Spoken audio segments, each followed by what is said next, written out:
We're going to be talking today about commercial sports rights, the recent challenges, some of the opportunities and trends, and how we think things will shake out over the next 12 to 24 months. Very lucky to have Jonty Cowan. Hi, Jonty. Hi there. 15 years experience from EA.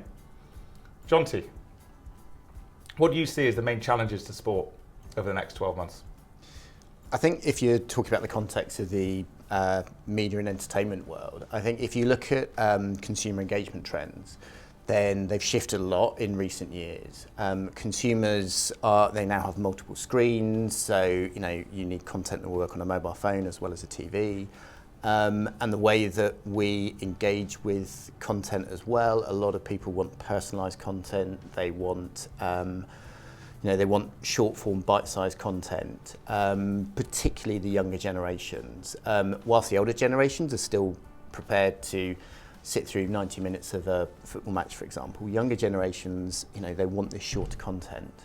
So the sports world have to adapt to this, the new way that consumers are consuming the content that's being created.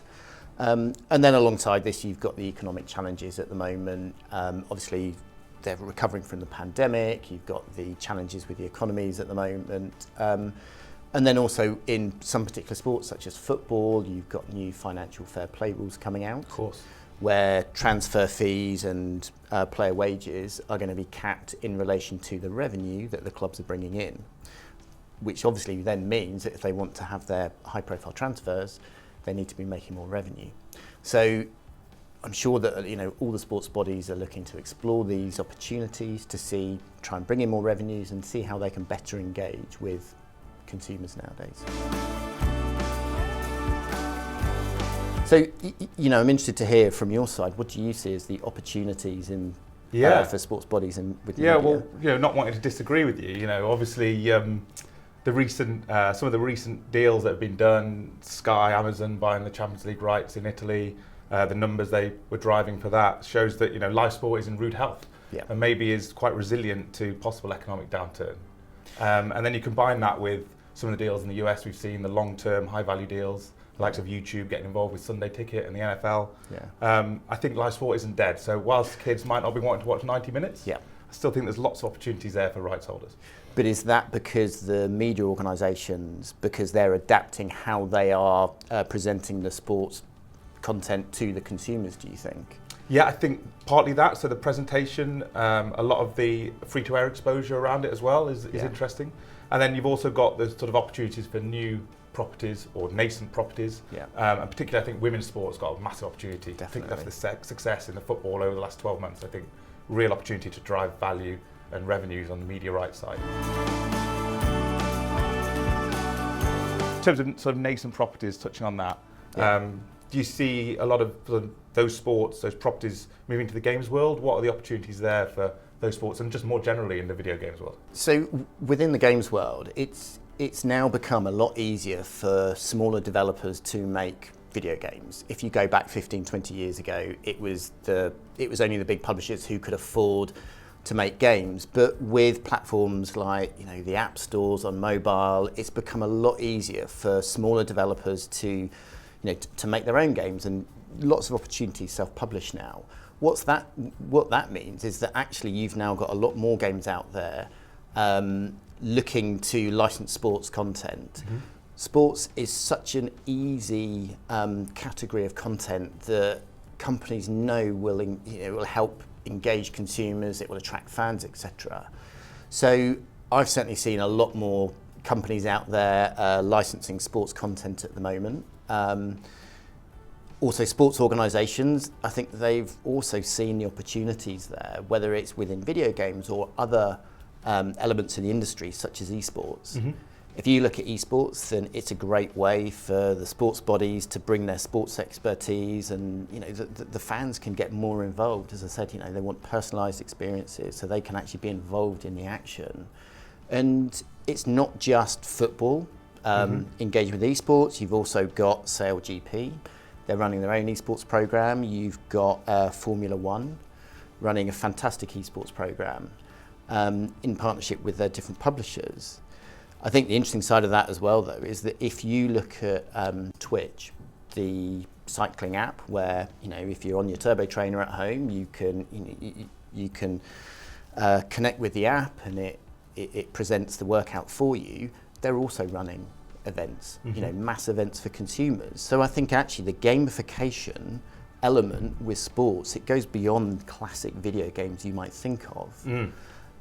So I think there are lots of opportunities out there, and it's a great, there are lots of opportunities for games companies and sports organisations to work together to attract the fans. Because historically, when we talked about licensing content to games companies, we were talking about the IP to make a game. Yeah. Now I think I'm seeing much more of a trend of actually audio-visual content or clips licensing and that crossover. And you talked about gamification. Yeah. And maybe the move towards this sort of single destination for sports fans. Definitely. Is that something that you think is on the horizon? Is that 12 months, 24 months away?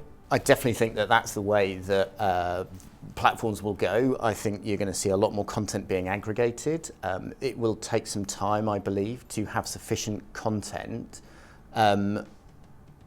to be aggregated for those platforms. But I absolutely think that's the way it's going to go. Now, whether it's a games company or whether it's a sports body or whether it's someone else in the media world, like, I don't know, a Disney or Apple or somebody who creates that platform, it will remain to be seen. I'm sure they're all looking at it. But I think absolutely that is, with all the talk of the metaverse, etc., I think that no doubt that's the way it will go. Yeah, the integrations are difficult, aren't they? Because you sort of have your sort of a traditional content, if you like, and then trying to reach the young audiences. You want all your social feeds in there. Yeah. Ideally, merchandising element, the games element, and then like betting and gaming. But that's probably a topic for a different day. Definitely. And I think a challenge will be the potential disruption to all the different stakeholders who are currently within that world. Who, a sports body might have already licensed the rights for a certain category. So if a games company is going to come along and create a platform, how will they take a broadcast feed, for example?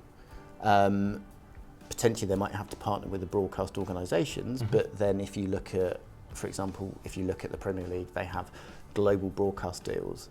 So would a games company have to partner with every single broadcaster? It's lots of challenges for them to figure out if that's the way that they go. So Jonty, in summary, what do you think are the sort of top 3 challenges facing rights holders licensing their sports rights, or indeed platforms bringing in rights? I think that, so firstly, sports rights can actually be quite complex.